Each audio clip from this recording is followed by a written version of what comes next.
Hey everybody. So it's the middle of the night and I've been wanting to do this video for a long time and I'm finally starting up with these videos. So last year, I've worn glasses all my life, and last year I got LASIK done. So I've wanted to do drag for a really long time and never felt like I could, never felt like I'd be accepted. But also with my glasses, I wanted to wear the long, big feathery eyelashes, and those just don't work with glasses, and I couldn't see without them, and contacts are a pain, so it just kind of became the excuse, And so last year when I had LASIK done, I finally go, oh, I can wear those big drag eyelashes. So after I got LASIK, I started looking into drag makeup tutorials on YouTube. I was watching a bunch of different tutorials, and then over in the suggested videos there was a video titled I'm genderqueer and what the heck that means to me. And so I watched that, and after listening for a little bit and watching, it's like, okay, because I've known people who have been either genderqueer or non-binary, and it never really resonated with me. I always thought of it more as a gender, like without gender, rather than being something that I resonated with. And so it's like, yeah, but I don't really know that much about it, so I wanted to learn more. So I watched the video, and as it went on and they started talking about their experience and how they are in their mind with being both male and female, all of a sudden it clicked, and I just go, that's me. See, because I've never identified with being agender. I have all sorts of gender, I have all the gender.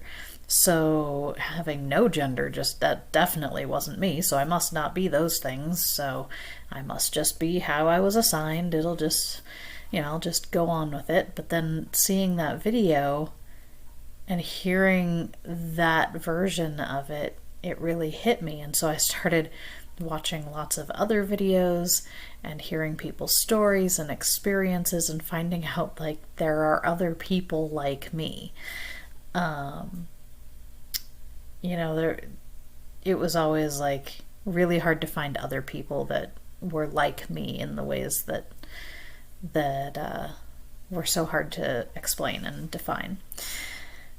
So that was the starting off point, and it's been almost a year now.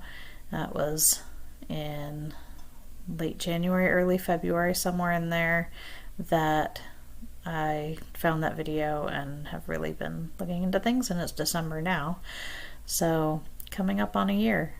So I've been wanting to make this video and create this series and just talk about my experiences. Now,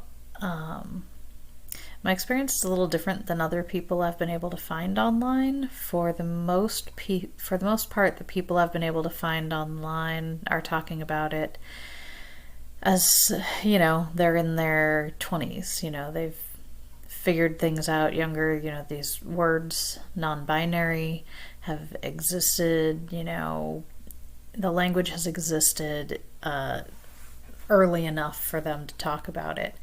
And when I was younger, there just wasn't the language available to me to talk about these things. So going through this, I'm 43, 42 at the time. Now I'm 43. I have 4 kids, 2 of them adults, 2 of them still in the house, and I haven't been able to see someone else with a similar experience. So I wanted to speak to others who might be going through similar experiences. I'm assigned female at birth, married to a apparently cis-het man, assigned male at birth, raised a boy, identifies as such, always attracted to women from what he had expressed, and what he had realized. And so we just appeared to be a normal straight couple. But then through our marriage, like when assigning work around the house or whatever, it's like, well, I gravitate towards the stuff that's outdoors and more physical, and he gravitates more toward, taking care of the laundry. But then, we both take care of the kids, and there's lots of things that we both do. I load the dishwasher, he unloads it and puts it away. There's a lot of things that, are what you would expect from traditional gender roles, and a lot of things that are outside of those gender roles. And so it worked for us, and we just, most people do that too. Most couples are, figure out who likes to do what, who doesn't like to do what, and you divide up the chores how you're fit. And so that's what we always just kind of, we'd joke around about, who was the man in the relationship and such like that, but we never really thought too close into the whole thing. And so, I was, we were going along pretty happy. I mean, we still are very happy. But we were pretty happy to just not really think too hard about it and just let each other be each other and let our life be our life and not measured up against others, which really is a great way to live. So it was both a surprise and not a surprise to find the words genderqueer and non-binary for myself. So looking back at my childhood, I can definitely see moments where I wanted to be able to play with the boys and be accepted as a boy, would be accepted by those peers. And because my parents raised us so that we never heard, oh, you can't do that, you're a girl. We were always playing outside and climbing trees and things like that, and it was never a problem. I had a toy dump truck I'd play with, but then I also played with Barbies and ponies and all sorts of, girly things, and would wear pants with my dresses and just all sorts of different things, and just whatever I felt like doing. And our parents never stifled any of that, never told us that we couldn't do something or that we should do something. And so I really feel like a big part of not having gender dysphoria real strong is a credit to my parents not enforcing strict gender roles. I think that if I had been in a family that enforced strict gender roles, I would have felt much more uncomfortable. In fact, in my teen years, when I had a stepfather who was much more enforcing stricter gender roles, I did start feeling much more uncomfortable with my gender and starting rebelling more against that. And even called myself a non-conformist, even though I had never heard the word gender non-conforming. I just considered myself to be non-conformist altogether. Yeah, so childhood, it was just, I just got to be me, which was great. But looking back, I can definitely see, there were a lot of times that I would have liked to be able to be accepted as a boy, or not seen as a girl, or just been able to do whatever I wanted societally. Because my parents were great, but I still felt the pressures of society. The girls would play with the girls and the boys would play with the boys, and I got to play with, different groups at different times, but like, still, if I was playing with the boys, they still saw me as a girl, and they would try to keep me out of certain areas of the playground. Oh no, girls can't play over here. And I just wanted to play where I wanted to play. And, you know, I'd play with the girls just fine. It's not like I never felt okay playing with the girls. But, you know, I just want to be able to play with everybody. I identified with everybody. Like, there's certain things that I'm very masculine about, certain things I'm very feminine about. And it's just a blend for me that, you know, never quite fit anywhere specifically. One of the things that I do remember from being a kid is, so my family, I have 2 sisters, and so there were no boys born to the family. And so my parents would joke around sometimes that my little sister was the boy that my dad never got. Here's my kitty. This is Tommy. And so, you're shaking the table, cat. So my parents would joke around how my little sister was the boy that my dad never got. And, like, I didn't understand it when I was a kid, but just, like, whenever I would hear that, I would feel kind of, like, jealous, but not really jealous, and, like, not seen, kind of like you would expect if I were a boy and somebody said, oh yeah, this one over here is the boy that we never had, and the other son is going, but what about me? Like, I always kind of felt that way, but then also felt sort of ashamed for thinking it. Like, I knew I wasn't the boy, but also felt like I should be recognized sort of as that, and wanted to be seen as the boy my dad never had. And I really don't think it's like a jealous for my dad's attention or something like that, because he gave us all plenty of attention. So it wasn't anything like that. It just was a weird feeling. And I didn't really understand it then. There wasn't really any way I could have talked about it or explained it. And yeah, it was just sort of odd.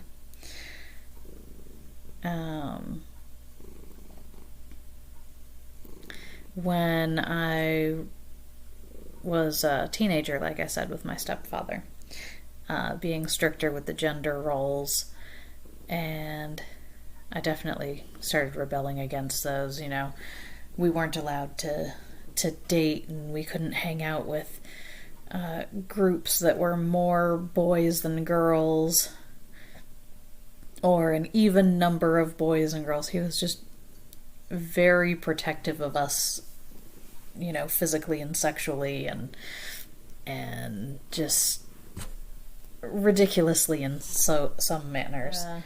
And so, like, the more he tried to control us with, you know, girls can't do that, and, you know, girls have to do this and girls have to do that, and the more I just pushed against that. And really I kind of stopped caring what he said about girls, but, like, I internalized a lot of that stuff too. When I was a senior in high school, middle of the 90s, grunge phase, and I'd be wearing my black Doc Marten combat boots, men's corduroy pants, tank tops with flannels, and cut my hair short. And at the end of my senior year, I was voted one of 2 people most likely to become a cross-dresser. And I look down at myself and I'm going, become? And I just thought it was funny. And so I always felt at that high school that nobody understood me. I mean, some people did, but I felt like the majority of the people just didn't understand me. I got bullied a lot in high school.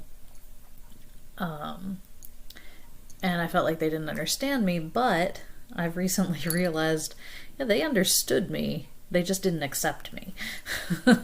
So if you're feeling like nobody understands you, well, they might understand you. The problem isn't that they don't understand you. It's that they don't accept you. People see in you a lot more than we give them credit for. And, you know, we like to think like if they could only understand me, you know, they'd accept me. But, yeah, a lot of people understand. They just don't like it. And that's hard to accept. But it's the way people are. But a lot of people do accept you, and a lot of people accept others just as they are, and most people are good people, but there are a lot that just won't accept you, and you know what? That's their loss.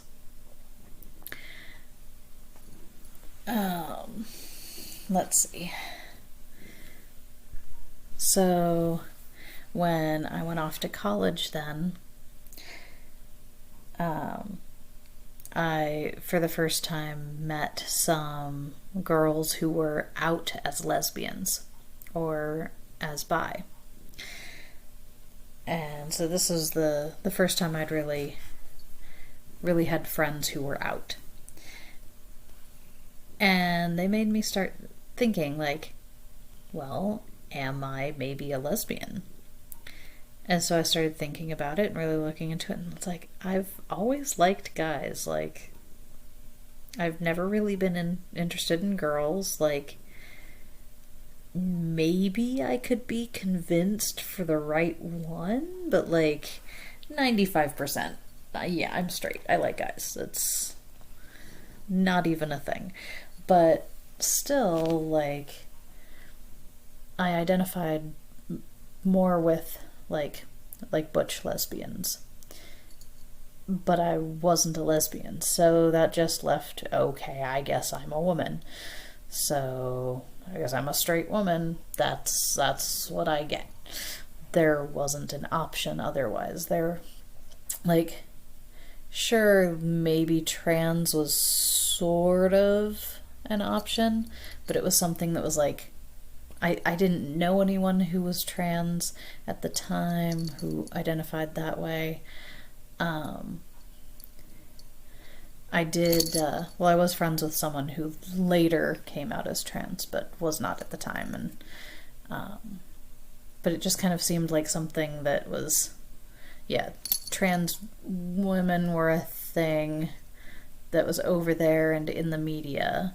And trans men were probably a thing, like, in our minds, but there really weren't any examples. And so, but even then it was just like, well, I don't really want to be a man, so, alright, guess that just leaves me as a straight woman, and alright, I guess that's what I am. But it never really, like, seemed like me. It's just sort of something I resigned myself to be, you know? I would sometimes, at that point, describe myself as being a gay man in a woman's body.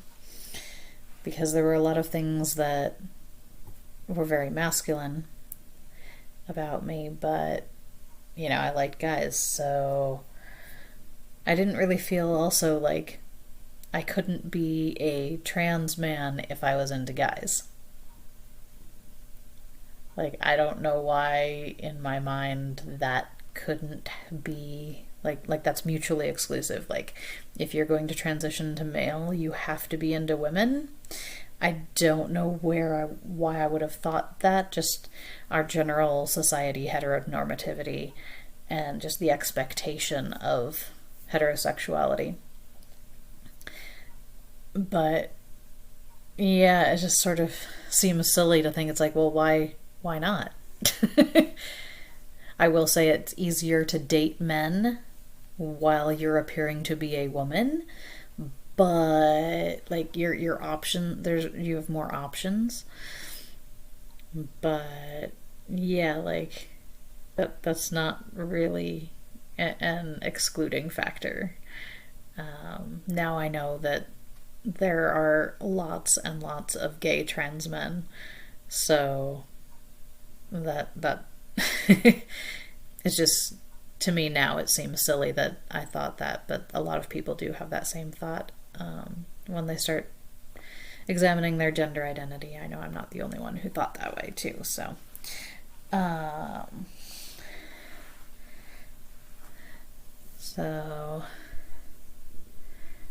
so yeah, so then as I got older, and I ended up going to a Pentecostal church, which I love the spirit that I feel in that Pentecostal church. But like, so when I first went, I really felt a power, a movement there. And I looked around and I'm going, okay, I like what I feel here and I want this. So I'm going to do what they're doing because they must be doing something right. So in this Pentecostal church, the women grew their hair long, they wore skirts and dresses, the men cut their hair short and wore, pants, nothing too revealing. And so it's like, okay, I can do that. I can do anything I want in a dress anyway. I'd wear pants under my dresses and, keep warm in the wintertime and, do whatever I felt like doing. Like, I can do anything I want in a dress. What's it matter? And grew my hair long and uncut. I did not cut my hair for about 20 years. In fact, some of my hair is still uncut, and this is, I want to keep some of my hair uncut as just sort of a reminder. And I had made like a commitment of faith, and so you want to play with my hair? So I have hair that I have not cut in 20 years. But now I have cut some of my hair. This year was the first time I had cut it in like I said, 20 years. So it was a big change when I cut it. We moved to Pennsylvania from Iowa several years ago and started going to a non-denominational church here. We had checked out the Pentecostal church here when we moved, before we moved, when we'd come back and visit family. And each time we came back, we had come back 2 different times and had heard preaching over the pulpit about those people and their agenda. It's like, even if it's a sin, why is it the one sin that we have to hear about every single week? Like, can you not preach against murderers? Like, can you not preach against gluttons? Like, how many other sins are there that you could be preaching about that you have to choose one that is stated every single week? And so the next time we came back to visit, we thought, okay, we're going to give them one more chance. And if we hear them preaching about those people again, we're not going to that church. And sure enough, we went and they mentioned them. And it's just like, why? Like, why? So we decided not to go to that church, and we went to the non-denominational church where my husband had went before moving to Iowa, and where we had actually met. So we went to that church for a while, and we knew we probably weren't going to stay there, but we just kind of got comfortable and hung out there for a while. And then it came up to a vote at that church where the majority of the people there voted to not recognize gay marriage and to make a public stand against gay marriage. And so we decided together that it was time to start looking for a different church, that we weren't comfortable there. I wasn't comfortable there if my friends couldn't go to church. This was well before I had any idea that non-binary is a word I could use. And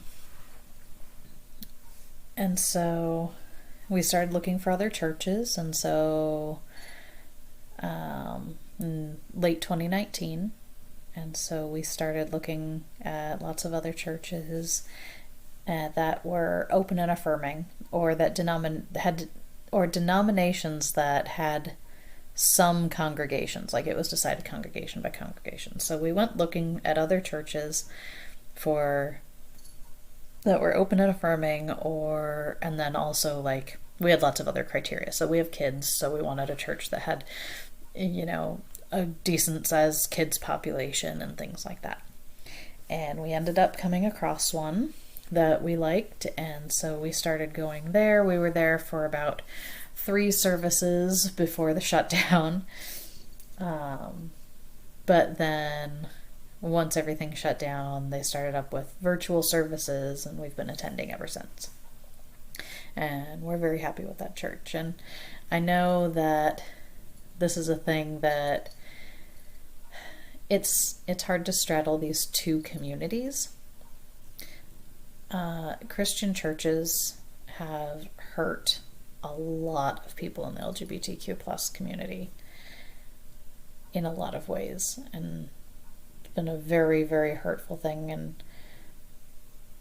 And I know that I personally have done my part in trying to live in that conservative Christian lifestyle, and finally, made a stand in love. But yeah, then also trying to live my faith as well, and trying to find that balance of, like, deconstructing my faith and reconstructing it and finding a community again. And it was really great to find that community that, a lot of other people don't have. But being able to kind of help to rebuild a Christian community that is open and affirming. And this church has been just so welcoming and accepting, and has invited me to speak about being non-binary. And yeah, like we'd been going to the church for about a year when I realized I was non-binary, and as soon as I came out, everybody was just very accepting and just thrilled for me. But yeah, this past year has been quite a journey for me. Now, I won't get into everything with my marriage, just that it's stronger than ever, and that my husband has been very accepting. And yeah, so I won't get into all of that right now. But overall, my family, my friends, my community has been very accepting of me and encouraging. So I think I'll wrap up there tonight, and we'll say that this is my first video. Hey, it's been about half an hour, so it's a good length for a video. And thank you for listening, and I will see you in the next video. Like and subscribe, and hopefully I'll be having more content on here soon. So this will be the first video. I'm going to be doing some react videos because people tend to like those, and they're kind of fun. I think I'll do I'll react to some gender quizzes. If you have some other ideas of, react videos you want to see. But also I'll be giving updates on my life and my journey, and also, being as I'm a parent with young-ish children, I thought I'd read some children's books about gender identity. And then, give you guys a preview, and maybe some of you might want to get these books yourself to read to your kids, either to help understand you better, to help understand themselves better, or just understand someone in the community. If you are an ally, if you have a member of your family who is trans or non-binary or gender non-conforming, maybe some of these children's books will be helpful for you and your family. So I'll read some of those, and we'll share all that together. So yeah, all right. So thank you for listening, and I hope that my story can help someone out there.